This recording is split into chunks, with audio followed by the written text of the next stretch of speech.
أعوذ بالله من الشيطان الرجيم. بسم الله الرحمن الرحيم. أولئك الذين اشتروا الضلالة بالهدى فما ربحت تجارتهم وما كانوا مهتدين.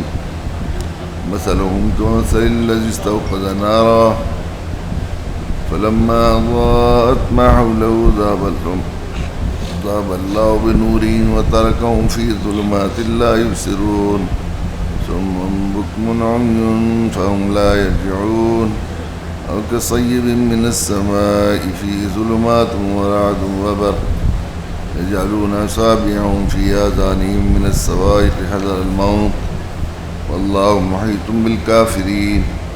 يكاد البرق يخطف أبصارهم كلما أضاء لهم مشوا فيه وإذا أظلم عليهم قاموا ولو شاء الله لذهب بسمعهم وأبصارهم إن الله على كل شيء قدير. يا أيها الناس اعبدوا ربكم الذي خلقكم والذين من قبلكم لعلكم تتقون. یہ وہ لوگ ہیں جنہوں نے ہدایت کے بدلے گمراہی خرید لی ہے، لہٰذا نہ ان کی تجارت میں نفع ہوا اور نہ انہیں صحیح راستہ نصیب ہوا. ان کی مثال اس شخص کی سی ہے جس نے ایک آگ روشن کی، پھر جب اس آگ نے ان کے ماحول کو روشن کر دیا تو اللہ نے ان کا نور سلب کر لیا اور اندھیروں میں چھوڑ دیا کہ انہیں کچھ سجائی نہیں دیتا. وہ بہرے ہیں، گونگے ہیں، اندھے ہیں، چنانچہ وہ واپس نہیں آئیں گے. یہاں سے ان منافقوں کی مثال دی جا رہی ہے جو اسلام کے واضح دلائل سامنے آنے کے باوجود نفاق کی گمراہی میں پھنس رہے ہیں.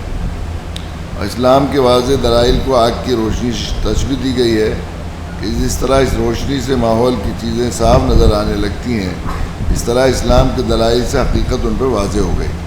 لیکن پھر ضد و عناد کی وجہ سے اللہ تعالیٰ نے روشنی ان سے سلب کر لی اور دیکھنے کی قوت سے محروم ہو گئے.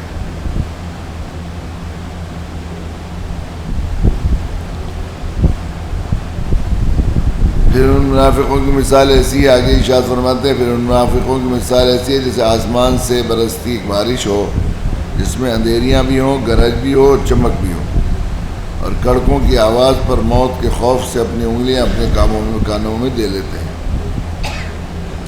منافق کی پہلی مثال تو ان منافقین سے متعلق تھی جو اسلام کے واضح دلائل سامنے آنے کے باوجود خوب سوچ سمجھ کر کفر و نفاق کا راستہ اختیار کر رہے تھے. اب منافقین کی اس گروہ کی مثال دی جا رہی ہے جو اسلام لانے کے بارے میں تذبذب کا شکار ہے. جب اسلام کی حقانیت کے دلائل سامنے آتے ہیں تو ان کے دل میں اسلام کی طرف جھکاؤ بڑھ جاتا ہے اور اسلام بڑھنے لگتے ہیں، لیکن جب اسلامی احکام کی ذمہ داری، حلال و حرام کی باتیں سامنے آتی ہیں تو اپنے خود غرضی کی وجہ سے رک جاتے ہیں. یہاں اسلام کو ایک برستی ہوئی بارش سے تشبیہ دی ہے اور اس میں کفر و شرک کی خرابیوں کا جو بیان ہے اسے اندھیریوں سے، اور اس میں کفر و شرک پر عذاب کی جو دم کی گئی ہیں ان کے قرض سے تشبیہ دی گئی ہے. نیز قرآن پاک میں حق کے جو دلائل، حق کو تھامنے والوں کے لیے جنت کے جو وعدے کیے گئے ہیں انہیں بجلی کی روشنی سے، اور جب یہ روشنی اس کے ساتھ چمکتی ہے چل پڑتے ہیں، کچھ دیر میں ان کی خواہشات ظلمت ان پر چھا جاتی ہے اور کھڑے رہ جاتے ہیں. یکاد البرق یخطف ابصارهم، اللہ نے کافروں کو گھیر رکھا ہے، ایسا لگتا ہے کہ بجلی ان کی آنکھوں کو اچک لے جائے گی. جب بھی بجلی ان کے لیے روشنی کر دیتی ہے اس روشنی میں چل پڑتے ہیں، اور جب وہ اندھیرا کر دیتی ہے تو کھڑے ہو جاتے ہیں. اگر اللہ چاہتا ہے تو اس کو سننے اور دیکھنے کی طاقتیں چھین لیتا ہے. بے شک اللہ ہر چیز پر قدرت رکھتا ہے. اے لوگوں اپنے پروردگار کی عبادت کرو، یعنی یہ جب قرآن کریم کفر و فسق پر عذاب کی وعیدی سناتا ہے تو یہ اپنے کان بند کر کے یہ سمجھتے ہیں کہ عذاب سے محفوظ ہو گئے اللہ تعالیٰ نے، حالانکہ اللہ تعالیٰ نے ان تمام کافروں کو گھیرے میں رکھ رکھا ہے اور ان سے بچ نہیں سکتے. یا ایھا الناس اعبدوا ربکم الذی خلقکم والذین من قبلکم لعلکم تتقون، اے لوگوں اپنے پروردگار کی عبادت کرو جس نے تمہیں ان لوگوں کو پیدا کیا جو تم سے پہلے گزرے تاکہ تم متقی و پرہیزگار بن جاؤ.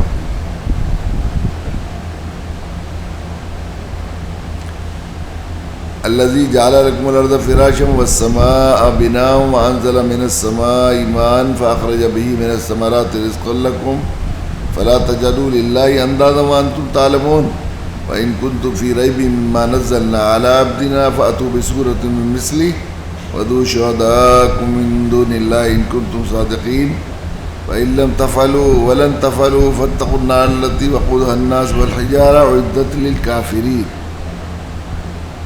وہ پروردگار جس نے تمہارے لیے زمین کو شانہ بنایا اور آسمان کو چھت اور آسمان سے پانی برسایا، پھر اس کے ذریعے تمہارے رزق کے طور پر پھل نکالے، لہذا اللہ کے ساتھ شریک نہ ٹھہراؤ جبکہ تم سب یہ باتیں جانتے ہو۔ ان دو آیتوں میں اسلام کے بنیادی عقیدے توحید کی دعوت دی گئی ہے اور مختصر انداز میں اس کی دلیل بھی بیان کر دی گئی۔ اہل عرب یہ مانتے ہیں کہ ساری کائنات کو پیدا کرنا، زمین و آسمان کی تخلیق، آسمان سے بارش برسانا، اس سے پیداوار اگوانا، یہ سب اللہ کے کام ہیں۔ اس کے باوجود یہ عقیدہ رکھتے تھے کہ اللہ تعالیٰ نے بہت سے کام بتوں کے بھی ثبوت کر رکھے ہیں، بت اپنے کاموں میں براہ راست فیصلہ کرنے کی صلاحیت رکھتے ہیں، لہذا وہ بتوں کی عبادت اس لیے کرتے تھے کہ وہ ان کی مدد کریں۔ اللہ نے فرمایا جب ہر چیز پیدا کرنے والے ہمیں اور ہمیں کائنات چلانے کے لیے کسی کی مدد ضرورت نہیں، تو عبادت کسی اور کی کرنا کیسے ظلم کی بات ہے۔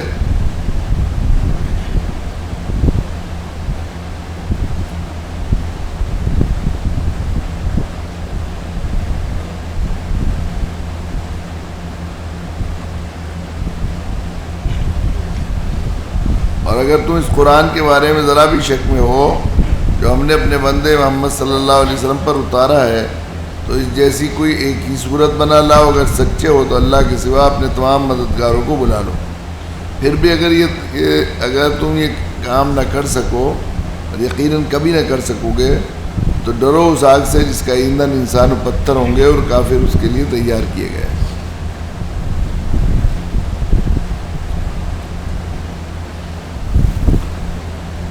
اللہ تعالیٰ انسان کی فطرت کو پیدا کرنے والے ہیں، انسانی الا یعلم من خلق وهو اللطیف الخبیر، پیدا کرنے والے سے زیادہ کوئی نہیں جانتا کہ ہم نے اپنی مشین کو کیسا بنایا، اپنی مخلوق کا مزاج کیسا بنایا ہے، اس کی سوچ کیسی ہے، اس کی فکر کیسی ہے، کس چیز کا اس کو لالچ ہے، کس چیز سے اس سے خوف ہے۔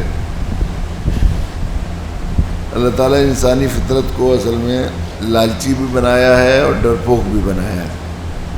ہر انسان لالچی ہوتا ہے، لالچ الگ الگ ہوتے ہیں، کسی کو دولت کا لالچ ہوتا ہے، کسی کو پراپرٹی کا لالچ ہوتا ہے، کسی کو کرسی کا لالچ ہوتا ہے، کسی کو عزت کا لالچ ہوتا ہے، کسی کو اللہ کی رضا و جنت کا لالچ ہوتا ہے۔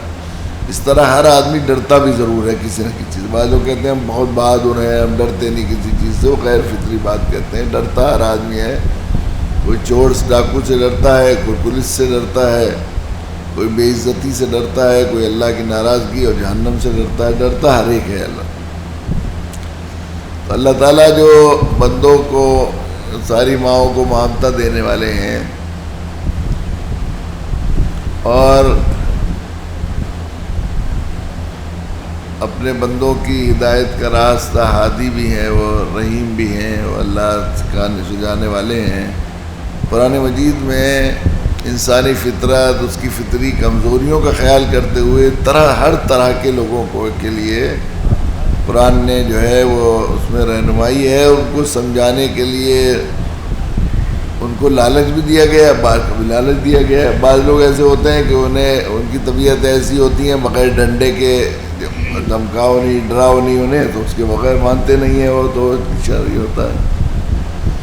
اس لیے مشہور ہے تربیت کے لیے کہ درشتی و نرمی بہم درباز، کہ فاسد کے جراح مرہم باز۔ جراح کو جراحی کی بھی ضرورت ہوتی ہے، انسان کو مرہم کی بھی ضرورت ہوتی ہے۔ ایسے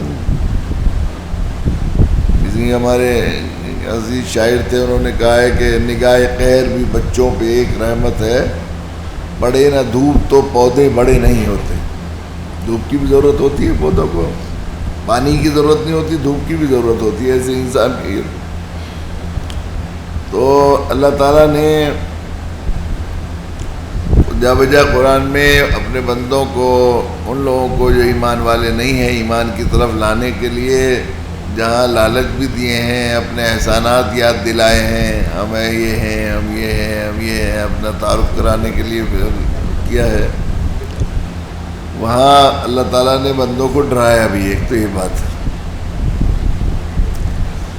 دوسری بات یہ ہے کہ دعوت کا کام کرنے والوں کے لیے ان کا حوصلہ بڑھانے کے لیے، ایک تو یہ کہ ان کا حوصلہ بڑھانے کے لیے کہ ہم تمہارے ساتھ ہیں، ہم دیکھ رہے ہیں، اور جو لوگ تمہاری بات سن نہیں رہے ہیں، سننے کے باوجود یا مخالفت کر رہے ہیں یا تمہارے خلاف تمہیں دھوکہ دے رہے ہیں، تو اس میں تمہارا کوئی نقصان نہیں ہے، انہی کا نقصان ہے. اس لیے تمہارا تو فائدہ، تم اپنا کام کرتے رہو، تمہارا تو میٹر چلتا ہی رہے گا. اگر وہ نہیں مان رہے ہیں یا دھوکہ دے رہے ہیں یا چھپ کے کچھ اور کر رہے ہیں تو اس میں تمہارا کچھ نہیں بگاڑ رہے ہیں. اس کو بھی جا بجا قرآن مجید میں ذکر کیا ہے.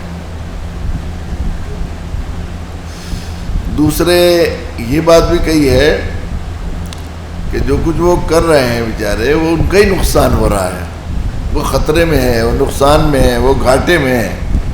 تو تم بجائے جب وہ خود ہی بیچارے لوٹ رہے ہیں اور برباد ہو رہے ہیں اور نقصان اٹھا رہے ہیں، تو ان سے نفرت کرنے کے بجائے، ان سے دشمنی کرنے کے بجائے ان کو اس خطرے اور گھاٹے اور اس نقصان سے بچانے کی کوشش کرنی چاہیے، نہ کہ تم انہیں چھوڑ دو حریف اور فریق سمجھ کر، دشمن سمجھ کر. یہ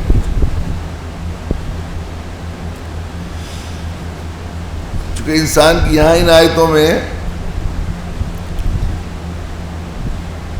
چونکہ وہ منافقین جو تھے، دو طرح کے منافقین تھے وہاں پر اس زمانے میں بھی، آج بھی ہوتے ہیں. ایک وہ لوگ جو خوب جان لیا انہوں نے حق کو، خوب سمجھ لیا کہ یہ بات حق ہے، اس کے باوجود وہ یا تو کئی دفعہ حسد کی وجہ سے، یہودی اصل میں یہ تھا کہ جو یہ بنی اسرائیل کے لوگ تھے یہودی، یہ وہاں کے مشرکین اور کفار سے بہت زمانے سے کہا کرتے تھے دیکھو وہ آخری نبی آنے والے ہیں، اب وہ جب آ جائیں گے تو ہم تمہیں یوں کر دیں گے، وہ کر دیں گے ان کے ساتھ مل کر، وہ تو سب پورے حجاز پر ان کا قبضہ ہو جائے گا اور حق واضح ہو جائے گا اور تمہارا یہ شرک دبا کا دبا رہ جائے گا. یہ جو ہے یہ اس طرح دھمکایا کرتے تھے. جب وہ اب ان کا گمان تھا کہ وہ ہم میں سے ہوں گے، لیکن وہ اتفاق ایسا اللہ کی شان ہے، اللہ جس کو چاہے، اللہ علم حیث یجعل رسالتہ، اللہ جانتے ہیں کہ کس کو رسالت کا اقدار جانتے ہیں. جب دیکھا کہ بجائے وہ ہمارے میں ہونے کے وہ انہی میں ہو گئے ہیں، تو ان کا تو وہ ساری چودراہٹ اور ساری دھری کی دھری رہ گئی جو اپنی بڑائی اور کبر یہ تھا نا. تو یہ جو کبر ہوتا ہے اور یہ بڑائی جو ہوتی ہے، دیکھیے کل پرسوں بھی میں نے یہ بات عرض کی تھی کہ حق کی قبولیت میں انسان کے لیے سب سے بڑی رکاوٹ باپ دادوں سے چلا ہوا رواج ہوتا ہے خود قبول کرنے میں. لیکن مخالفت پر ہمیشہ تکبر اور یہ حسد ہی وہ کرتا ہے. مخالفت جن انبیاء علیہ الصلوۃ والسلام کی مخالفت میں جو وہ کرتے ہیں تو وہ تکبر کی وجہ سے، بڑائی کی وجہ سے. ہم بڑے ہیں، ہماری بڑائی منڈیا میٹ ہو جائے گی تو ہم کیسے انہیں چودھری بننے دیں. وہی جب ہم اس کی بات مانیں گے تو یہ ہمارا مقتدی بن جائے گا. اصل تو ہم ہیں مقتدی. تو حق کی قبولیت میں یہ تکبر بہت بڑی رکاوٹ ہوتی ہے. جو لوگ متواضع ہوتے ہیں اور جن کے اندر عاجزی انکساری ہوتی ہے، وہ لوگ نسبتاً جو ہے ان کے یہاں ہدایت کی صلاحیت زیادہ ہوتی ہے. اللہ تعالیٰ نے بندوں میں بھی جس طرح زمین میں الگ الگ طرح کی صلاحیتیں ہوتی ہیں، کوئی زمین بہت زرخیز ہوتی ہے، کوئی زمین ایسی ہوتی ہے، اسی طرح لوگوں کے قلوب کو بھی اللہ تعالیٰ نے بالکل زمین ہی سے تشبیہ دی ہے کہ اس میں بعض لوگ ایسے ہوتے ہیں ان کے اندر جو ہے بڑی صلاحیت ہوتی ہے. تو جو لوگ جن آپ دیکھیں گے قوموں اور لوگوں کے تاریخ کو بھی کہ جن قوموں میں تواضع اور عاجزی تھی، بڑائی یا اکڑ نہیں تھی، اللہ تعالیٰ نے ان کے لیے ہدایت کو زیادہ آسان کر دیا. آج دنیا کی تقریباً آدھی آبادی کالوں اور دلت لوگوں کی ہے.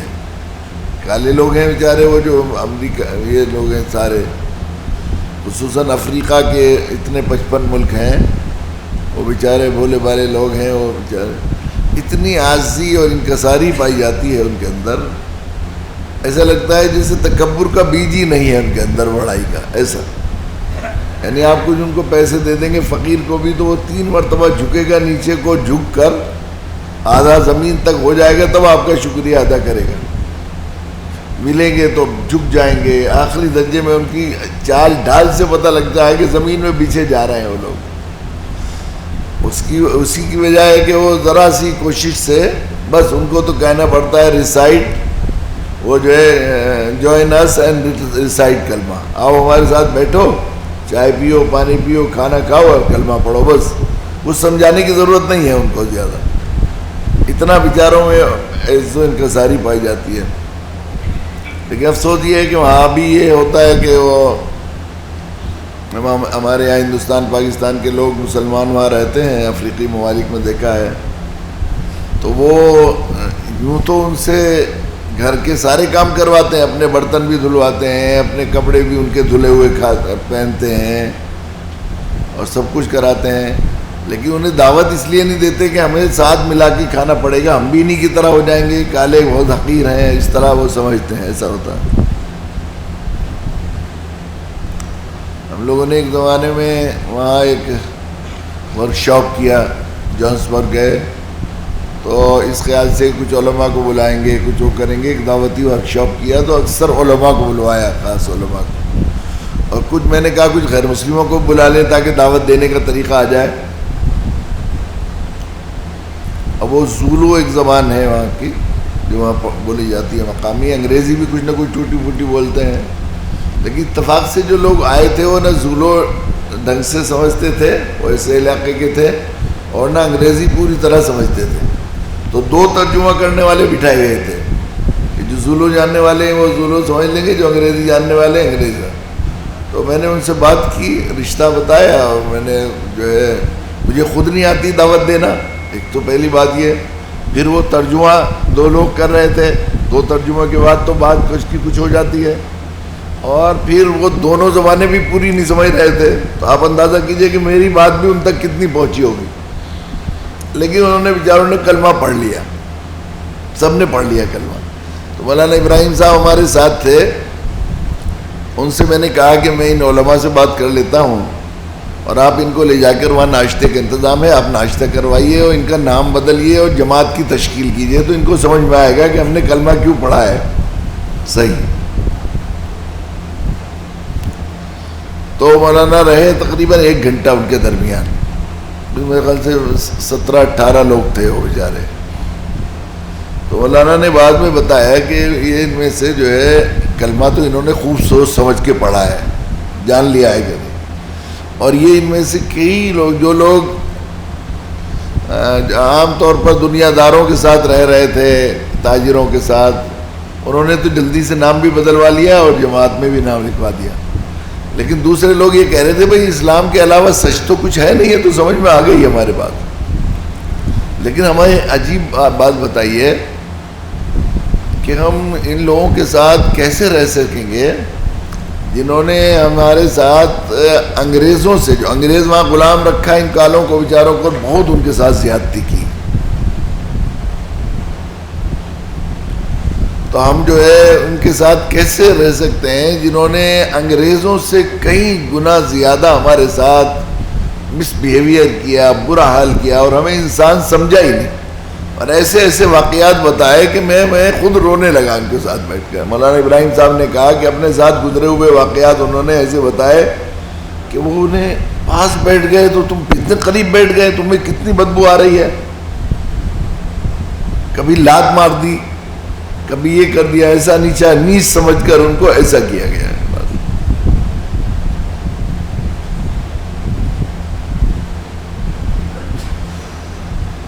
یہ ہمارے یہاں بھی یہ چونکہ ان داعی نہیں بنتا تو مدعو بن جاتا ہے. ہمیں اسلام کی مساوات, اللہ کے نبی صلی اللہ علیہ وسلم نے جو دین دیا, ہمیں جو سمجھایا, جو قرآن نے جو وہاں برابری کا ایک مساوات کا ایک درس دیا اور مساوات کا ایک نظام بنایا کہ حضرت بلال رضی اللہ تعالیٰ جو بالکل حبشی غلام تھے, ان کو لوگ بڑے بڑے جلیل القدر صحابہ سیدنا کہہ کر ان کا اکرام کیا کرتے تھے. یہ حال ہو گیا تھا. لیکن ہمارے یہاں ہندوستان میں بھی یہی حال ہے کہ ایک برہمن آتا ہے تو ہم لوگ ہاتھ دھو کر پانی پلاتے ہیں, اور ایک کوئی بھنگی یا کوئی ایسا اس طرح کا کوئی آدمی آ جاتا ہے تو ہم لوگ کیا کرتے ہیں اس کے ساتھ, کیا پاس بٹھانے کو نہیں کرتے. صورت حال ہے, حالانکہ کسی طرح بھی کوئی اس کی گنجائش ہی نہیں. بحیثیت کافر ایک برہمن اور ایک جو بالکل گزرا مزدور بھی بالکل برابر ہے. اب حیثیت انسان وہ ہمارا بھائی ہے، خونی رشتے کا بھائی ہے، تو اس کا اکرام ہے. اکرام انسانیت کے اعتبار سے وہ انسان آدمی کی اولاد ہے. یہ کہاں سے ہم نے نکال لیا ہے یہ بات؟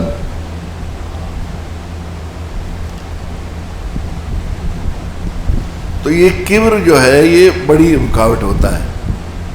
اور وہ جو یہ اونچ نیچ کا نظام ہے، اس نے جو یہ اونچی قومیں جن کو کہا جاتا ہے ان میں تکبر پیدا کیا ہے.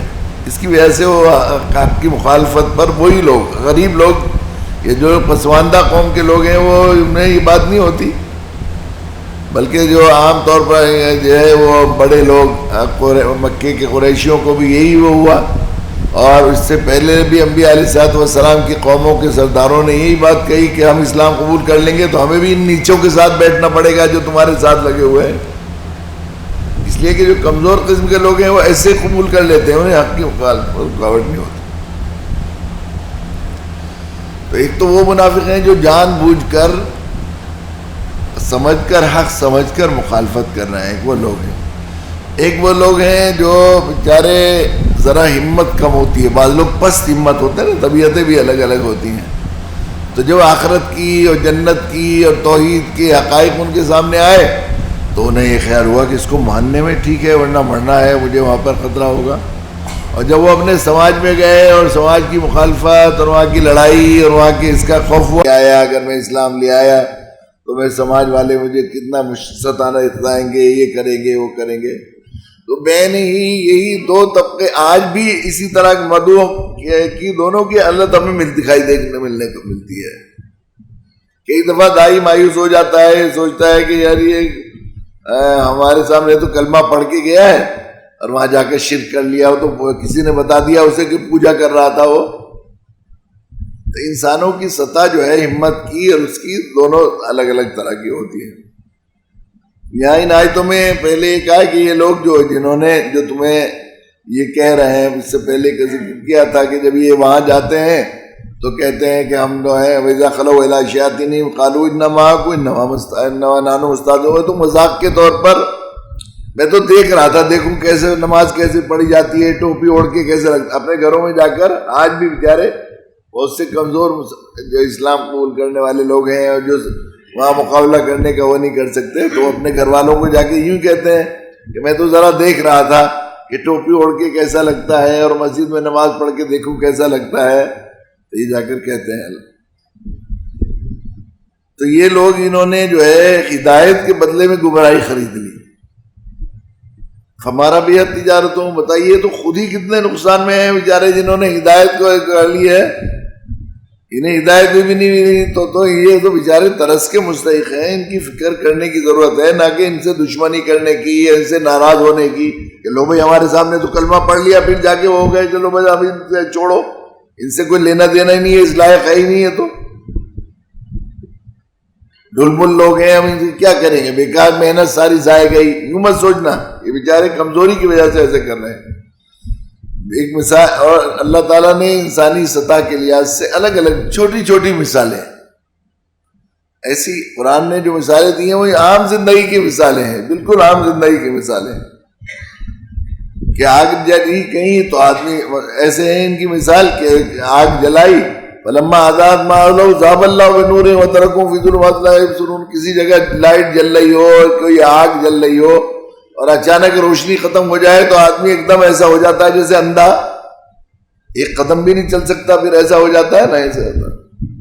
تو تھوڑی دیر جب ان کے سامنے واضح دلائل آ رہے تھے، قرآن کی باتیں آ رہی تھی، ایمان کی باتیں کہہ رہے تھے، تو ان کے دل میں ایسا لگ رہا تھا جیسے روشنی جل گئی اور تم یہاں سے ہٹ گئے اور پھر وہ اندھیرے کی چیزیں آنے لگی تو ایسا لگا کہ بالکل جیسے بیچارے رک گئے.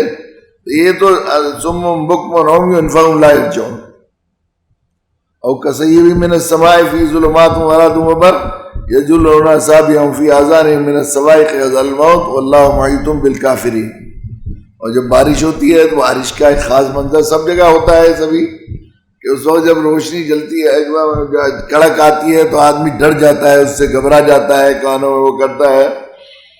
اور اس کی جو روشنی ہوتی ہے اس سے کئی دفعہ آدمی اس سے رہنمائی بھی حاصل کرتا ہے. بعض علاقے ایسے ہوتے ہیں اب یہ وہ زمانہ بستیوں دیہاتوں کا، وہ علاقوں کا جہاں بجلی نہیں ہے، جہاں چراغ وقت پر جلائے جاتے ہیں، جہاں وہاں ہوتے ہیں، آدمی چل رہا ہے تو راستے میں جہاں اسے روشنی بھی نہیں ہے، کسی سفر میں ہے، تو اس وقت وہ بجلی کی روشنی جو دکھائی، چمکنے کی روشنی بھی وہ ایک نعمت دکھائی دیتی ہے، اور آدمی کچھ سفر اپنا طے کر لیتا ہے۔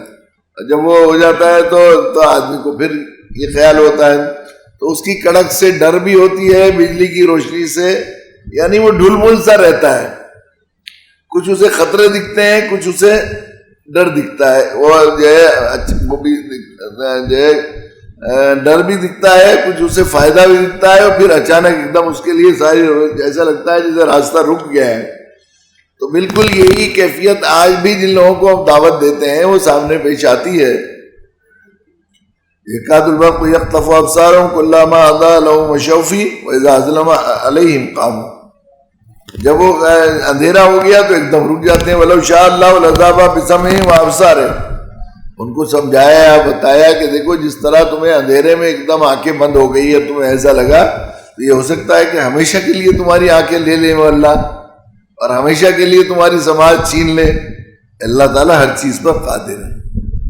پھر اللہ تعالیٰ نے انسانوں کو خطاب کر کے یہ بات کہی، ایھا الناس اعبدوا ربکم، اے انسانوں عبادت کرو اپنے رب کی، اپنے پالنہار کی۔ انسان کی کوئی جو خوبیاں کل سورہ 3 میں ذکر کر رہے تھے مولانا وسیع صاحب، والتین والزیتون وطور سینین وھذا البلد الامین لقد خلقنا الانسان فی احسن تقویم، انسان کو خوبیوں کے سانچے میں ڈالا اللہ تعالیٰ نے، اچھائیاں بنائی اللہ تعالیٰ نے، اس کے اندر جو اچھائیاں انسان کو عطا کی ہیں ان میں سے ایک بڑی خوبی انسان کی انسانیت سمجھے جانے والی ہے کہ الانسان و عبد الاحسان، انسان احسان کا بندہ ہوتا ہے۔ کوئی ایک احسان کر دے، ہر انسان کا ہم اپنے کیسا گئے سے گئے گزرا ہو، اس کا اندر کا انسان اسے اس بات کی طرف جھنجھوڑتا ہے، اور وہ یہ اس کے اندر کے ضمیر کی خواہش یہ ہوتی ہے کہ اپنے محسن کو ناراض نہ کرے، اس کے گن گائے، اس کی تعریف کرے، اس کی احسان مندی کرے، کا اظہار کرے، جذبہ احسان مندی میں اس کے سامنے جھکے، یہ چاہتا ہے انسان کی فطرت ہے اللہ۔ تو اللہ تعالیٰ نے اس فطرت چونکہ بنانے والے ہیں، اس لیے اللہ تعالیٰ نے مسلسل ایک یہ بھی انسان کی فطرت رکھی ہے اللہ تعالیٰ نے، اس کی خوبی کہ وہ بنی ہوئی چیزوں سے بنانے والے کو پہچانتا ہے، جو بنی ہوئی چیزیں ہیں اس کی توجہ بنانے والے کی طرف آ جاتی ہے فوراً۔ کوئی چیز بھی بنی ہوئی دیکھیں گے، کوئی اچھا مکان دیکھتے ہیں تو فوراً یہ خیال ہوتا ہے کہ کس نے بنایا۔ کوئی آرچ دیکھی، کوئی اچھا پتھر لگا ہوا دیکھا کسی جگہ کوئی اچھا ڈیزائن بنا ہوا دیکھا تو کہیں گے کس نے بنایا۔ کوئی کپڑا سلا ہوا دیکھیں گے تو کپڑے کی سلائی اور اس کی خوبصورتی سے پہلے آدمی کے ذہن میں یہ بات جاتی ہے کس نے سیا ہے۔ کوئی کھانا کھائیں گے اچھا خوش ذائقہ تو فوراً دل میں آتا ہے بھائی کس نے بنایا۔ فوراً کہتے ہیں نا کسی شادی میں گئے کہاں سے آیا تھا باورچی، کون تھا، کہاں سے بلایا تم نے، تاکہ ہم بھی اس کو کریں۔ ایک دم یہ ہوتی ہے انسان کی فطرت یہ ہے۔ اس لیے اللہ تعالیٰ نے اس فطری فطرت کا لحاظ کرتے ہوئے اپنی معرفت، اپنی ذات کو پہچانوانے اور اپنی عظمت انسانوں کو سمجھانے کے لیے وہی فطری طریقہ اختیار کیا ہے انسان کو سمجھانے کا، کہ اللہ تعالیٰ نے اپنی مخلوق اور مخلوق کی اپنی کاریگری اور اپنی شان تخلیقی کے مظاہر کا ذکر کیا ہے۔ ہم نے یہ بنایا، ایسا بنایا، ذرا دیکھو تو صحیح، تم پہچانو کیسی شان والے ہیں، ہم نے اس میں سے ایک کیا، ہم نے یہ کیا، تمہیں ناپاک قطرے سے بنایا، ماں کے پیٹ میں بنایا، کس طرح تمہیں غذا پہنچائی، کس طرح وہ کی، اور پھر تمہیں کیسا خوبصورت بنایا، تمہاری 2 آنکھیں بنائی، تمہارے 2 کان بنائے، تمہیں یہ سجایا، اچھا برا سجایا۔ یہ دیکھو جتنا غور کرے گا آدمی بالکل سب دھل جاتا ہے۔ تو یہاں اللہ تعالیٰ نے یا ایھا الناس اعبدوا ربکم، اے انسانوں، یہ پورا 3 طبقے کا ذکر کرنے کے بعد عام انسانوں سے خطاب کیا ہے کہ دیکھو یہ تمہارے طبقے ایسے ہیں، ایک وہ منافق ہیں، ایک کافر ہیں، ایک ایمان والے ہیں۔ منافقوں میں بھی 2 طرح کے لوگ ہیں، جان بوجھ خوب سمجھ کر اس کے بعد اندر مخالفت کرنے والے لوگ ہیں، ایک وہ لوگ ہیں ڈھل مل ہیں، کبھی ادھر ہیں کبھی ادھر ہیں۔ تو پھر اب تمام انسانوں سے خطاب کیا، اے انسانوں قرآن چونکہ ہدی للناس ہے پوری انسانیت کے لیے، اس لیے فرمایا یا ایھا الناس اعبدوا ربکم، اپنے رب کی عبادت کرو۔ یہ نقطہ بھی قرآن مجید میں بڑا اہم ہے جس کو داعی کو سمجھنا چاہیے کہ کہیں بھی قرآن مجید نے اپنے نبی کے واسطے سے یہ خطاب کروایا، لیکن کہیں یہ نہیں کیا کہ میرے رب کی عبادت کرو۔ جہاں کہا ہے اپنے رب کی عبادت کرو، کہیں ربی کا لفظ لائے بھی ہے، اللہ ربی ربنا یا ربی یا ربنا، تو فوراً ربکم بھی کہہ دیا کہ تم اپنے رب کی عبادت، ہمارے رب کی عبادت جو تمہارا میرا ہمارا رب ہے تمہارا بھی رب ہے، اللہ ربنا و ربکم، فوراً یہ بات کہی، الہنا و الہکم، جو ہمارا الہ ہے وہ تمہارا بھی الہ ہے۔ تو یہ کہا کہ تم اپنے پروردگار کی عبادت کرو جو پیدا ہونے سے لے پیدا کرنے والا بھی ہے اور تمہاری ساری ضرورتوں کو پورا کرنے والا بھی ہے، اس رب کی عبادت کو۔ الذی خلقکم، جس نے تمہیں پیدا کیا، والذین من قبلکم، تمہیں ہی نہیں سب سے تم سے پہلے لوگوں کو بھی اسی نے پیدا کیا، لعلکم تتقون، تاکہ تم پرہیزگار بن جاؤ، تاکہ تم متقی بن جاؤ۔ قرآن مجید نے جا بجا اس کا ذکر کیا ہے کہ جنت میں جانے کے لیے جو کوالیفیکیشن کی ضرورت ہے وہ تقوی کی ضرورت ہے۔ جنت جو بنائی گئی اعدت للمتقین، تیار کی گئی ہے وہ جنت جو متقیوں کے لیے۔ اللہ تعالیٰ جنت میں چونکہ ہمیشہ اس رہ گزر سے گزار کر، دنیا کا جو یہ گزرگاہ ہے اس سے گزار کر اللہ یہ چاہتے ہیں کہ آپ جو ہے بندہ ہمیشہ ہمیشہ کی راحت اور چین اور جو ہے وہ جنت کے بالا خانوں میں رہے۔ وہاں جانے کے لیے اللہ تعالیٰ نے ایک کوالیفیکیشن، ایک سرٹیفکیٹ کیا جو ہے وہ طے کیا ہے، ضروری قرار دیا ہے، وہ تقویٰ ہے۔ تو تم اپنے رب کی عبادت کرو جس نے تمہیں پیدا کیا، تمہارے بڑوں کو پیدا کیا، تم سے پہلے لوگوں کو پیدا کیا، تاکہ تم وہ کوالیفیکیشن، وہ ڈگری حاصل کر لو جو جنت میں جانے کے لیے درکار ہے، تمہارے پاس جنت کا ٹکٹ آ جائے۔ تقوی کا مطلب یہ ہے جنت کا ٹکٹ مل جائے تمہیں، تو موت کے بعد ہمیشہ کی مصیبت اور آفت اور عذاب اور جیل سے بچ کر تم ہمیشہ کی راحت اور وہاں کی جو ہے وہ جنت کے بالا خانوں میں جانے والے بن جاؤ۔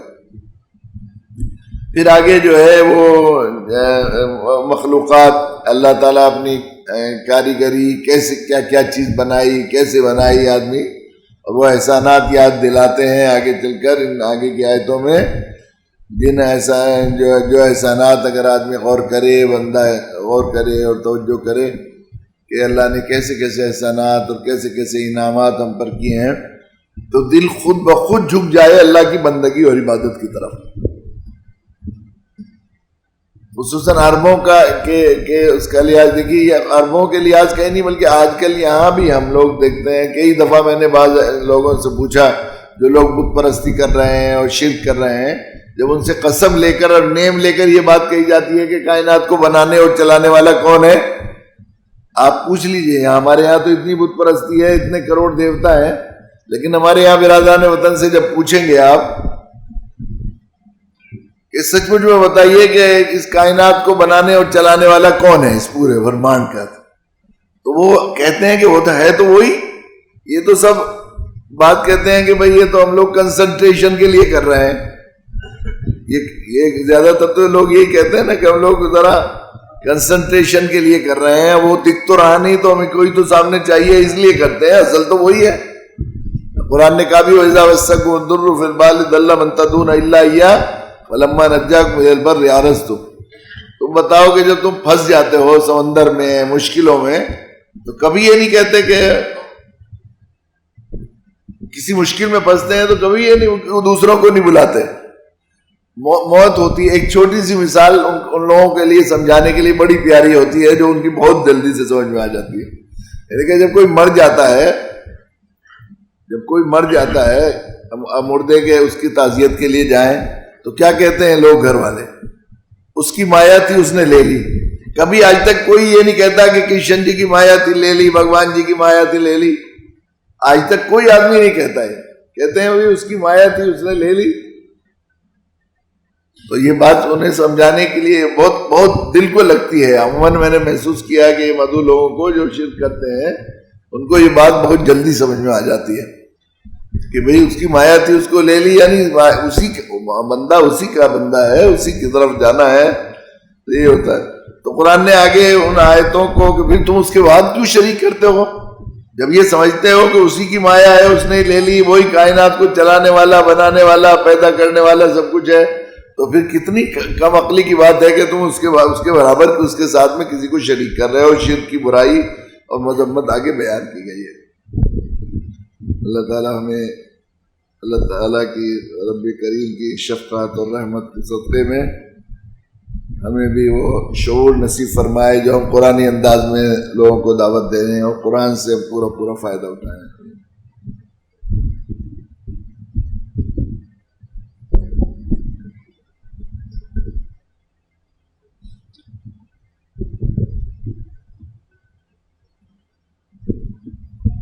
حضور اقدس صلی اللہ علیہ وسلم پر جو ذمہ داری رکھی گئی، اس میں ایک طرف تو انفرادی سطح کی اعلیٰ خصوصیت رکھی گئی تھی، دوسری طرف زندگی کے وسیع دائرے بلکہ عالمی سطح کی صلاحیتیں بھی رکھی گئی تھی۔ اس میں انفرادی سطح پر مثالی کردار، انسانی زندگی کے اجتماعی تقاضے، تدبیر حکومت، آپس کے تعلقات، سیاسیات، معاشیات، علم و دانش کے معاملات، دیگر امور سب کے سب تھے۔ ان سب کو پروردگار عالم کی مرضی کا تابع بنانے کی تدبیر و نظام کی صلاحیت بھی، اس طرح دین و شریعت کا جو آسمانی نظام قائم کیا گیا تھا اس کی تکمیل کی سطح تک لے جانا تھا۔ اس میں دین کو آپ پر مکمل کر دیے جانے کی وجہ سے ایسی شریعت کا اعلان کرنا تھا جس میں قیامت تک پیدا ہونے والے مسائل، معاملات، دنیا کے مختلف حصوں میں بسنے کی صورت میں اخلاقیات اور تمدنی ضرورتوں کو سمجھنے، اختیار کرنے کی صورتیں، نیز علمی کاوشوں سے پیدا ہونے والے حالات اور اس سے متعلق لوگوں اور مزاجوں کی رعایت کی گئی تھی۔ اس طرح بہت دور رس انسانی زندگی کے تنوع کا لحاظ رکھنے کی جامع مفید شریعت بنی۔ اللہ کے نبی صلی اللہ علیہ وسلم کو ایسے وقت میں اللہ نے پیدا فرمایا اور مبعوث فرمایا جب ایک نیا علمی اور سائنسی دور شروع ہونے والا تھا۔ یعنی آپ اللہ کی دنیا کا اگر غیر جانبدارانہ طور پر جائزہ لیں تو دنیا کو دو حصوں میں تقسیم مانگیں، ایک اس سے پہلے جاہلیت کا دور اور پھر علمی دور، ساری سائنسی ترقیاں اور ساری چیزیں اللہ کے نبی صلی اللہ علیہ وسلم کے بعد، اور آپ قیامت تک کے لیے آپ نبی بنائے گئے، آئیڈیل رول ماڈل بنانا تھا آپ کو، اور ایک نیا ہر سیاست کا ایک خاص عروج کا زمانہ تھا، اور ہر چیز میں ایک ترقی کی طرف دنیا جانے والی ہے قیامت تک کے لیے، اور قیامت تک کے لیے آپ کی زندگی کو نمونہ بنانا ہے، اور آپ کو ایک نظام زندگی اور ایک نظام قائم کر کے جانا ہے جو قیامت تک کے تمام انسانوں کے لیے، جو ایٹم بم اللہ کے علم میں تھا، خوب ایٹمی دنیا ہوگی اور ایٹم سے بھی آگے ابھی اور وہ آگے بھی ترقی کے مراحل موجود ہیں جو ہونے والے ہیں۔ تو اللہ تعالیٰ نے اپنے نبی جناب رسول اللہ صلی اللہ علیہ وسلم کو اس طرح بنا کر بھیجا، ایسے ماحول میں ایسی تربیت کی اور اس طرح آپ کو صلاحیت عطا فرمائی اور ایسا شعور عطا فرمایا کہ یقیناً آدمی دنگ رہ جاتا ہے کہ آپ نے اس زمانے میں کیسا کتنی 23 سالہ زندگی میں جو آپ نے خود اپنی حیات میں جو قانون دیا، جو شریعت دی، وہ تو ہے ہی معجزہ، اس میں کوئی شک نہیں کہ وہ اس پر آدمی دنگ رہ جاتا ہے، لیکن آپ نے وہاں اس ماحول میں، اتنے مخالف ماحول میں کہ جہاں اللہ کے بتوں کے علاوہ کسی دوسرے کا نام لینے پر بھی اتنا زیادہ وبیلا اور اتنا زیادہ فساد برپا ہو جاتا تھا، ایسے وقت میں وہاں سے قولوا لا الہ الا اللہ تفلحوا سے شروع کر کے ایک ایسا پورا نظام سیاست، نظام معیشت پورا بنا دیا 23 سال میں کہ بالکل حیرت ہوتی ہے۔ قرآن مجید میں سابقہ قوموں کا جو تذکرہ آیا ہے اس میں ان قوموں کی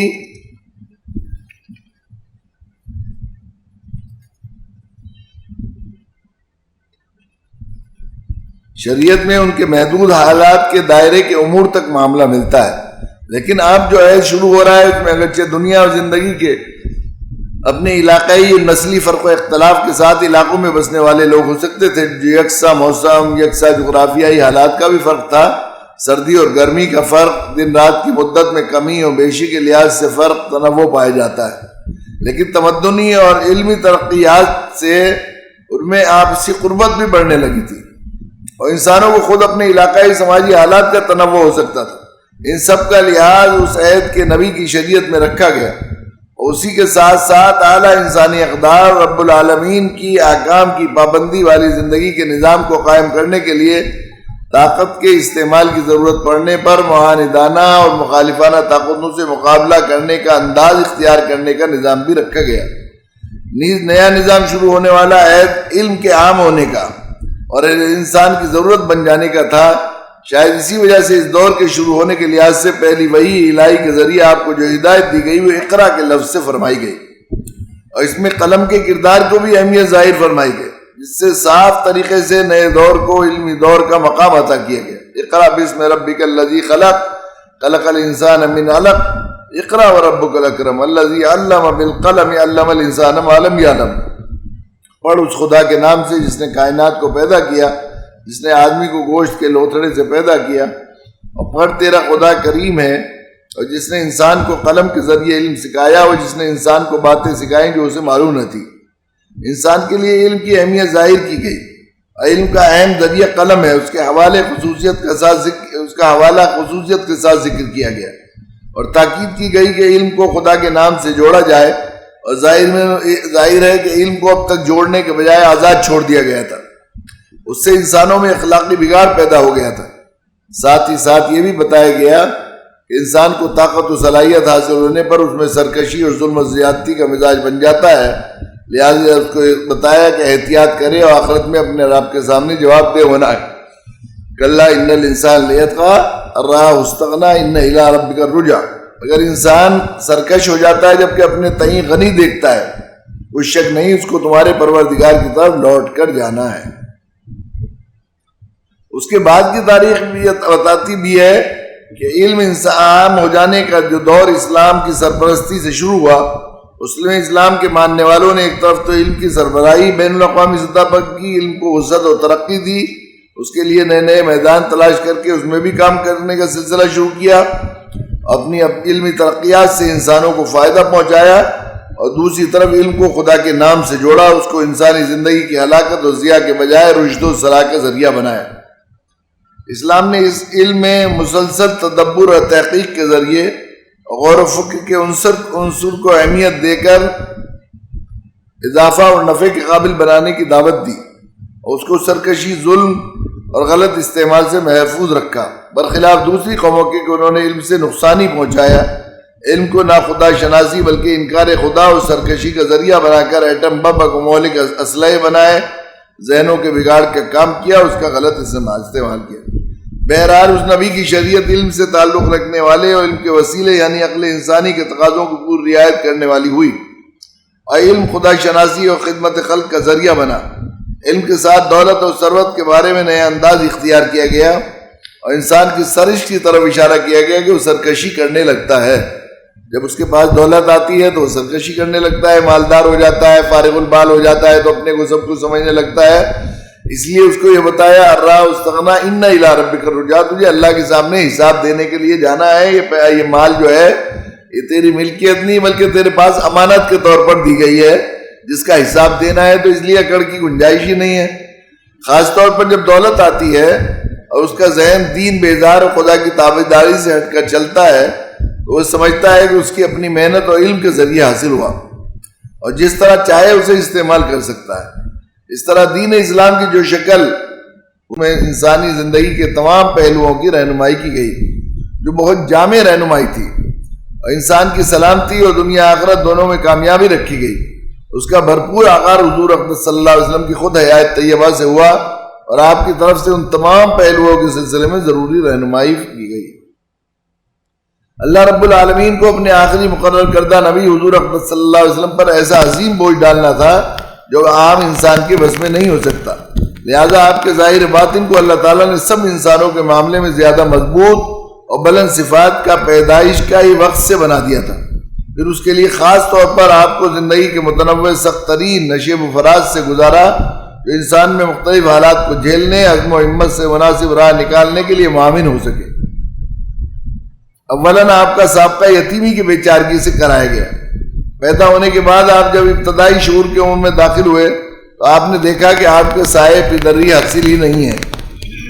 آپ 6 سال کی عمر کو پہنچے تو ماں کا سایہ بھی اٹھ گیا، جبکہ آپ کے ارد گرد سینکڑوں آپ کے ہمسنوں کو ماں باپ کا سایہ حاصل تھا۔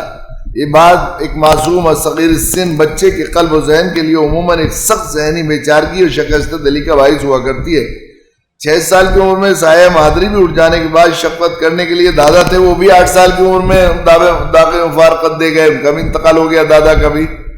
ان محرومیوں کو کوئی بچہ عموماً بحسن خوبی نہیں جھیل پاتا اور ان کی زندگی کی راہ پیچیدہ ہو جاتی ہے اور زندگی میں اس کی کامیابی مبہم ہو کر رہ جاتی ہے۔ لیکن اگر اس بوجھ کو خداداد ہمت سے وہ جھیل لے تو اس کی شخصیت سے مشکل حالات کو جھیلنے، اس میں ضرورت پسند کی راہ نکالنے کی خاصی صلاحیت پیدا ہو جاتی ہے۔ اللہ تعالیٰ نے حضرت محمد صلی اللہ علیہ وسلم کو یہ ہمت خصوصی طور پر عطا فرمائی تھی، جس کی بنا پر آپ میں حالات و واقعات کو تقاضوں کو مناسب ڈھنگ سے محسوس کرنے اور زندگی کے چیلنجوں کو مناسب ڈھنگ سے مقابلہ کرنے کی سمجھ اور ہمت پیدا ہوئی۔ جلدی آپ نے باعزت زندگی کی باغیرت سے چشمی کے راہ اختیار کی اور زندگی کے مشکل حالات کے باوجود عزت نفس اور عالی ہمتی سے آراستہ فرمایا۔ کل بھی یہ بات عرض کی گئی تھی کہ جو طبیب کسی مرض کے قریب سے گزرتا ہے، جہاں سے ہو کر گزر جاتا ہے، جن مشکلوں اور جن چیزوں کو دیکھ کر گزرتا ہے، اس کو محسوس کرتا ہے آدمی، وہ جو ہے جو خود آدمی جھیلتا ہے وہ دوسرے لوگ اس کو محسوس نہیں کرتے، اور جو جھیلتا ہے وہ اس درد کو محسوس کر سکتا ہے۔ یہ بات صحیح ہے۔ ایسے لوگ جو مشکلوں میں پلتے ہیں اور بعض وہ ہوتے ہیں نا، تو وہی دوسرے لوگوں کی مشکلوں کو سمجھ سکتے ہیں۔ ہمارے والد صاحب نور اللہ مرقدہ، ایک زمانے میں یہاں پلیگ اور تعاون پھیلا کرتا تھا، بہت ہی ہوتا تھا، ہندوستان میں آتا تھا، بیماریاں، وبائی بیماریاں۔ جب پلیگ تعاون پھیلتا تھا تو عجیب سے حالات ہوا کرتے تھے، ایک دن میں 10 5 6 جنازے ہوتے تھے بستی میں، عجیب کیفیت ہوا کرتی تھی لوگوں کی ہوتے تھے، اور اس میں عجیب سے واقعات بھی ہوا کرتے تھے۔ ایک دفن کر رہا ہے تو دوسرا کہتا تھا کہ میں بھی آ رہا ہوں۔ ہمارے تائے کا انتقال ہوا تو دادا نے کہا کہ بیٹا قبر میں گئے اور دفناتے کہ بیٹے کل کو میں بھی آ جاؤں گا۔ تو اگلے روز بخار ہونا شروع ہوا کہ نہیں تم کھانا وانا کھا لو، عصر کے بعد تک تو ہوں میں۔ دادا نے ہمارے یہ کہا عصر کے بعد تک تو ہوں۔ اب وہ گھر میں سب بڑوں کا انتقال ہو گیا تھا۔ ہمارے والد صاحب کی عمر تھی 8 9 سال، 9 سال بس، اور ان کے 2 بھائی بہن، چھوٹے بھائی بہن تھے۔ جو زمینیں تھی وہ کسی کو دے رکھی تھی۔ وہ دادا ہمارے جو تھے وہ پہلے حضرت گنگوئی رحمۃ اللہ علیہ سے بیعت تھے، اور بعد میں پہلے حضرت بہاؤالدین چنیروی تھے، سید احمد شہید رحمۃ اللہ علیہ کے لوگوں میں، علی گڑھ میں ایک بزرگ تھے سلسلے کے لوگوں میں تھے، حضرت سید صاحب کے کسی خلیفہ کے خلیفہ تھے، ان سے بیعت تھے۔ بعد میں حضرت گنگوئی رحمۃ اللہ علیہ سے بیعت ہو گئے۔ تو ان کو بس یہی شوق تھا کہ وہ کھیتی ویتی کرتے نہیں تھے، بس اللہ والوں کی صحبت کا وہ تھا، انہیں جاتے تھے، رہتے تھے، اور ان کی خدمت کرنا، یہ کرنا۔ تو زمین اس پر دے رکھی تھی، تو جن لوگوں کو دے رکھی تھی کچھ اعزائی تھے، وہ انہوں نے اسے ایک طرح سے قبضہ کر لی، اور گھر میں کچھ نہیں تھا، کھانے کو بھی کچھ نہیں تھا۔ پلیگ پھیل رہا ہے، تائے کا انتقال ہوا بھائی کا بڑے، پھر اس کے بعد ان سب کا انتقال ہو گیا، ایسے میں بڑی ہوتی۔ تو والد صاحب بتایا کرتے تھے کہ وہ یہاں ہمارے ایک چچا ہوتے تھے رشتے کے، جو بڑے مالدار تھے، ان کے یہاں دیگوں میں چاندی کے روپے تھے اور اشرفیاں رہا کرتی تھی، مشہور تھا ان کے بارے میں۔ تو یہ ان کے پاس یہ سوچ کے کہ چچا ہیں گئے کہ وہ میرے بھیا اور بہن رو رہے ہیں اور ہمارے یہاں کچھ کھانے کو نہیں ہے۔ تو انہوں نے کہا کہ میں کیا کروں۔ ایسے وقت میں اللہ نے عجیب صلاحیتوں کے لوگ رکھے ہیں کیسے، ایسے وقت میں انہوں نے یہ کہہ دیا، والد صاحب بہت ہی درد کے ساتھ، کرب کے ساتھ اس واقعے کو ذکر کیا کرتے کہ انہوں نے یہ کہہ دیا میں کیا کروں۔ تو وہاں پر ایک لالا تھے، لالا پھلو، ہمارے زمانے میں بھی دکان تھی، ان کے والد کیا نام تھا، ان کی ایک دکان تھی۔ تو انہیں یہ خیال ہوا کہ بہت رونے لگی بہن، بھوک لگ رہی بھیا، بھوک لگ رہی بھیا، ہماری پھوپھی۔ تو وہ گئے کہ میں مکی لے آؤں گا ایک آنے کی، آدھے آنے کی، تو مکی لا کر اسے بھنوا لوں، بھون کے کھلا دوں گا ان کو۔ تو وہ لیکن ہمت نہیں ہوئی اس سے ادھار لانے کی، پیسے تھے نہیں۔ تو وہاں دروازے کے سامنے کھڑے ہوئے تھے، تو وہ لالا جو تھے انہوں نے دیکھ کے پہچان لیا. ان کا بیٹے تو حاجی ظہور اللہ کا بیٹا ہے کیا؟ ان کو ہاں. ان کو تجھے کچھ سودا چاہیے کہ لالا جی مکی دے دو آدھے آنے کی، میں پھر بعد میں آپ کو پیسے دے دوں گا. تو اس نے کہا نہیں بیٹے مکی نہیں.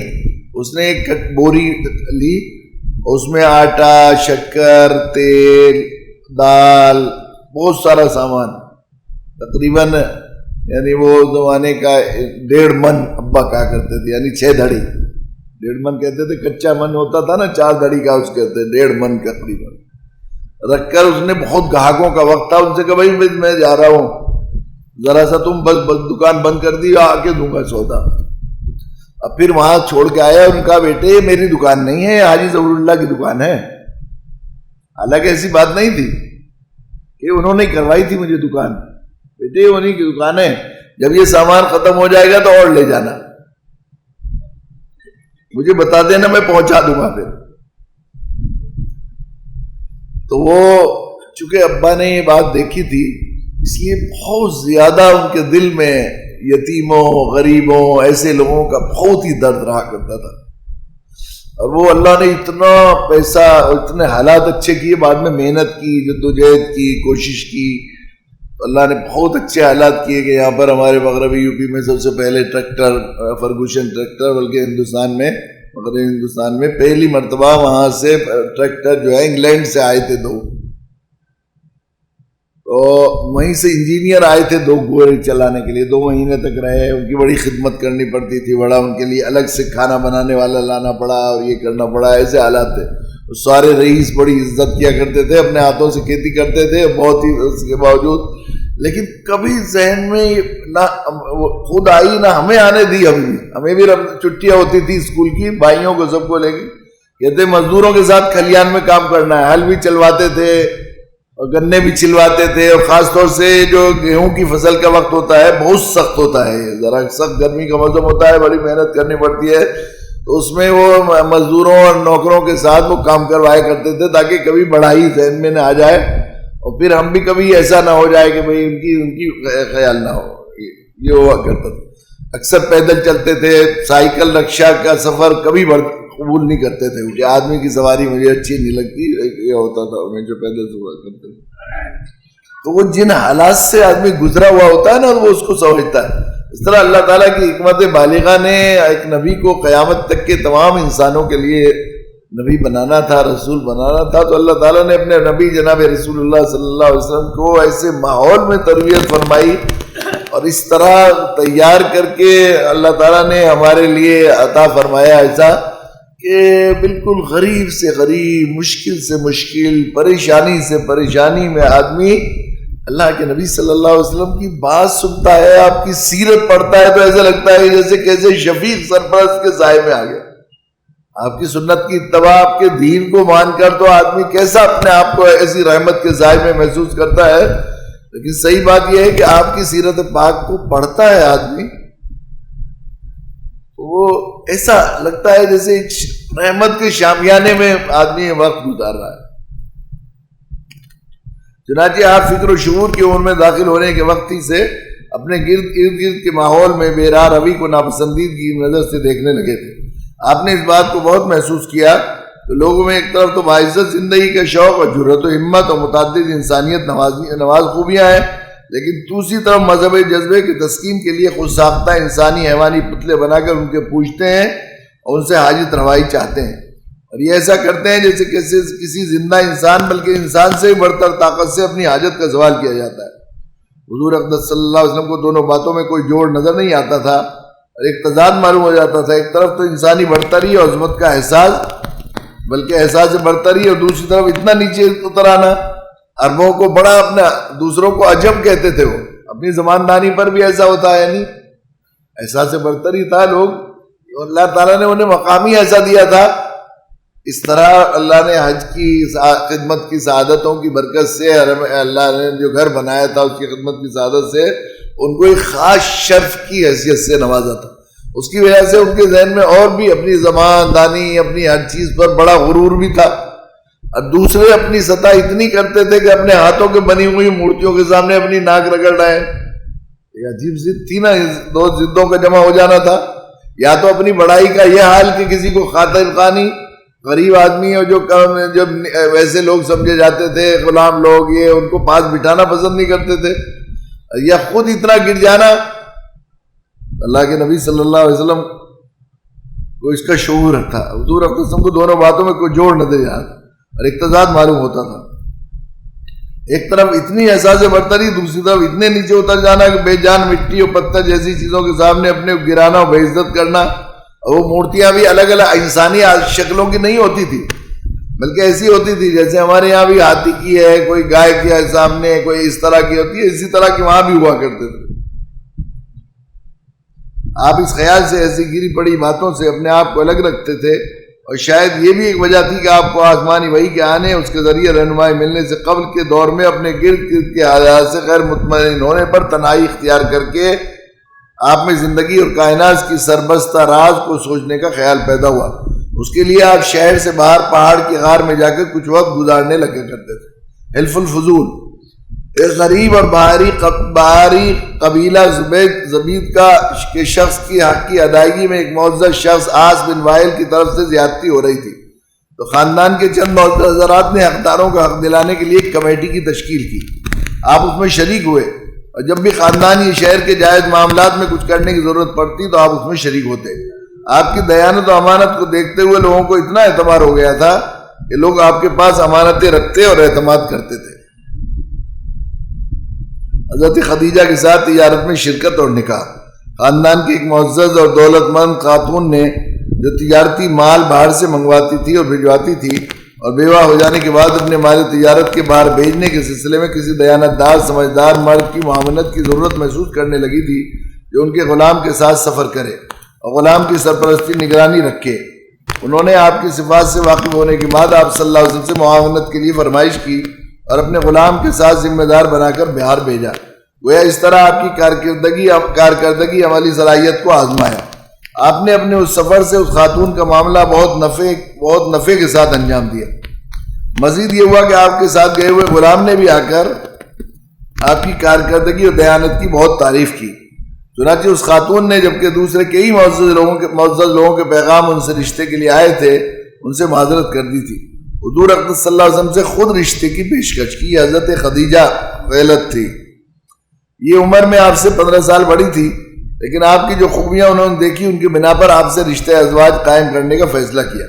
آپ کی عمر 25 سال اور حضرت خدیجہ رضی اللہ تعالیٰ عنہ کی عمر 40 سال تھی، لیکن آپ بھی ان کو رفیق حیات بنانے پر تیار ہو گئے اور عمر کے اس فرق کو نظر انداز کیا، اور ان کے سمجھدار خاندان میں ان کی جو عزت تھی اس کو قابل ترجیح سمجھا۔ آپ صلی اللہ علیہ وسلم کا نکاح یہ پہلا نکاح تھا جو عام انسان اپنے سے بڑی عمر کی خاتون سے نہیں کرتا، لیکن آپ صلی اللہ علیہ وسلم کی صفات اور خوبیوں کو پیش نظر رکھنے والے مزاج کے تھے۔ آپ نے اس کو خوشی سے قبول کیا۔ نکاح کر لینے سے آپ باقاعدہ طور پر گھر والے ہو گئے، اور دوسری طرف تجارتی معاملات میں بھی ایک دوسرے کی کمی کو پورا کرنے کے لائق ہو گئے۔ دونوں نے محبت اور تعلق کے ساتھ رشتہ نبھایا اور شہر میں بھی نیک نامی کے ساتھ زندگی کے فرائض انجام دیے۔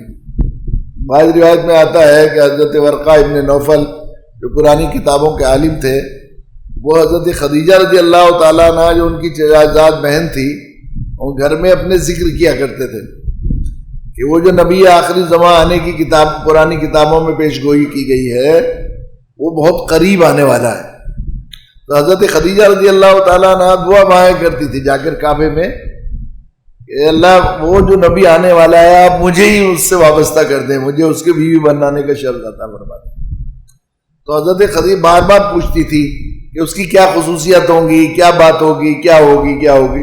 حضرت ورقہ ابن نوفل بتایا کرتے تھے کہ پہلے وہ نبوت ملنے سے پہلے اس کے ساتھ یہ ہوگا کہ جو وہ سفر پر جائے گا تو بدلیاں اس کے سایہ کر دیا کریں گی، اور جو ہے کہیں جائے گا وہ پیڑوں کے نیچے آرام کرے گا راستے میں سفر میں تو پیڑ اسے سجدہ کریں گے، یہ کریں گے وہ کریں گے، یہ بتایا کرتے۔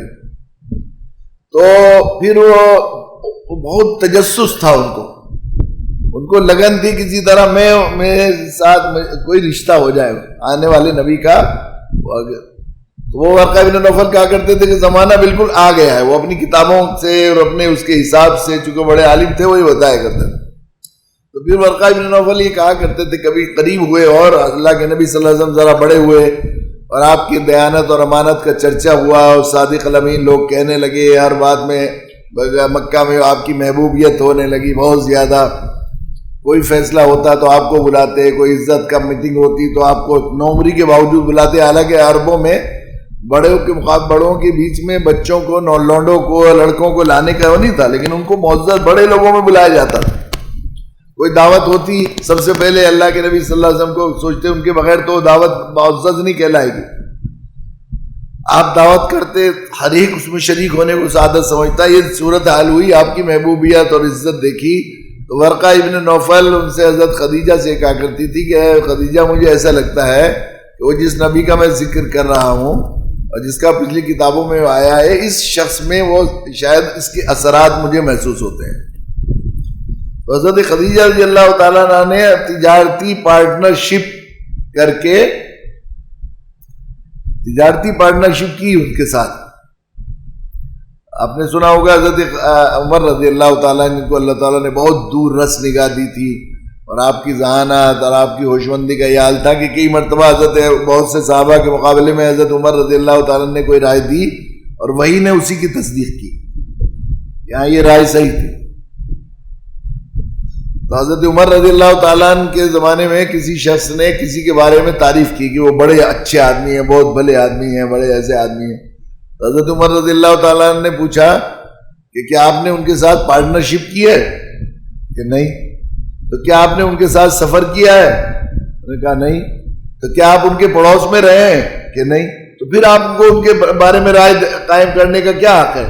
دوسرے آدمی کو ایک خاص مسئلے میں آپ ان سے جا رہے ہیں، کسی خاص جو ہے وہ معاملے داری تھی، اس میں انہوں نے ان کی سند دی کہ کسی آدمی کو تین ہی طرح سے پرکھا جا سکتا ہے، یا سفر میں، یا تجارتی پارٹنرشپ میں، یا پڑوس میں.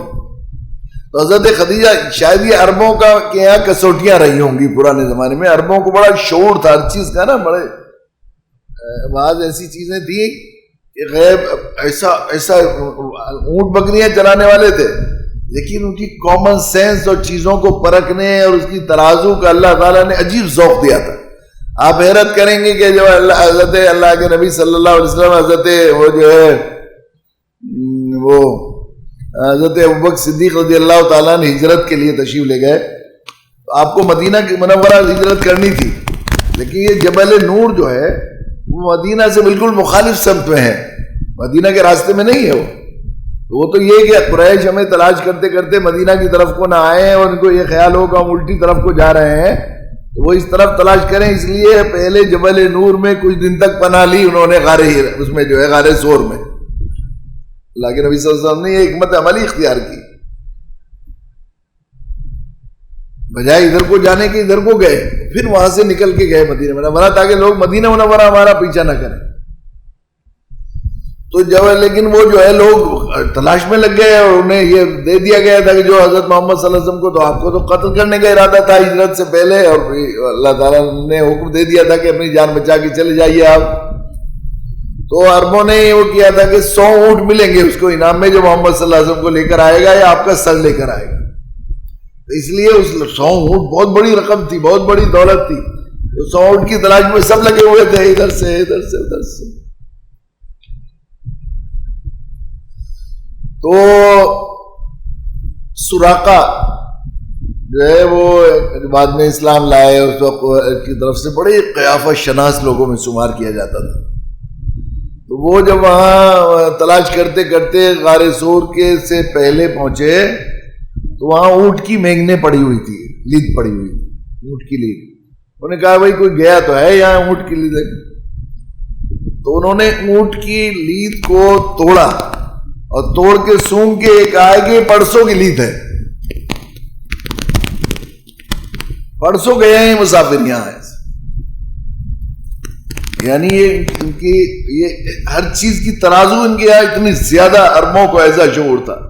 تو عربوں کے یہاں پرکھنے کے لیے 3 چیزیں عام طور پر ہوتی تھی، یا پڑوس، یا تجارت، یا سفر. اور یقیناً یہ بات صحیح ہے کہ کسی انسان کی اچھے برے کو صحیح پرکھنے کے یہی 3 موقع ہیں.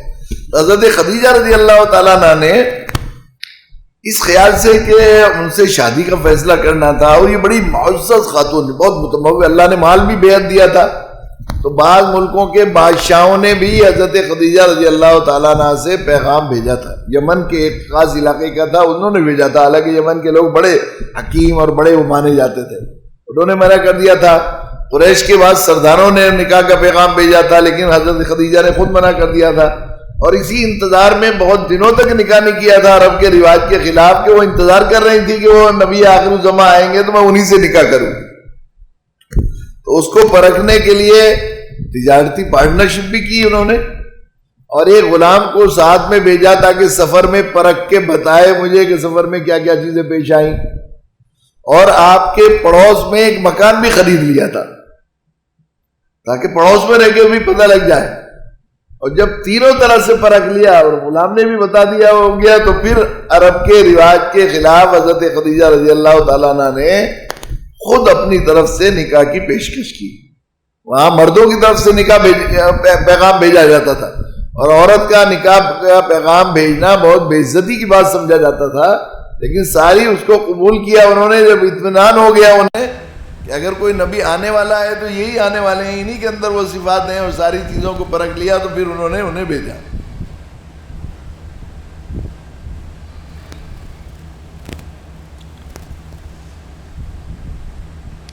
اس نکاح کے نتیجے میں حضرت خدیجہ کی جو آپ کی اب اہلیہ ہو گئی تھی, کاروبار میں آپ کو مزید اختیارات حاصل ہو گئے, اور اس کے اثر سے آپ کے معاشی لحاظ سے جو فکر مندی تھی وہ تقریباً جاتی رہی, اور آپ کے مکہ و ماحول میں دین کے سلسلے میں جو گمراہی نظر آتی تھی اس سے گریز رکھتے ہوئے اللہ کی یاد و عبادت کی طرف متوجہ ہوئے.